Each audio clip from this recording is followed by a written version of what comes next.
પોલીકપ 9 ઇન્વર્ટરમાં શું ફંક્શન આવે? Display day, એક બાજુ પાવરનો ઓપ્શન છે, ત્યાં દેખાય છે તમને જોવો કે કેટલો પાવર લેશે ઇન્વર્ટર એ.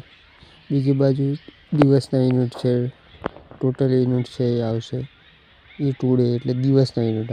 એ ટોટલ એટલે ઇન્વર્ટર ચાલુ કરી ત્યાંથી અત્યાર સુધી. આ બાજુમાં એમ્પિયર બતાવે છે, વોલ્ટેજને 251 આવે છે બીમાં.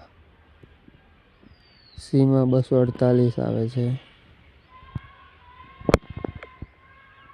50/12 HZ 4997, 5004 પાવર, 7.2 એમ્પિયર આવે છે.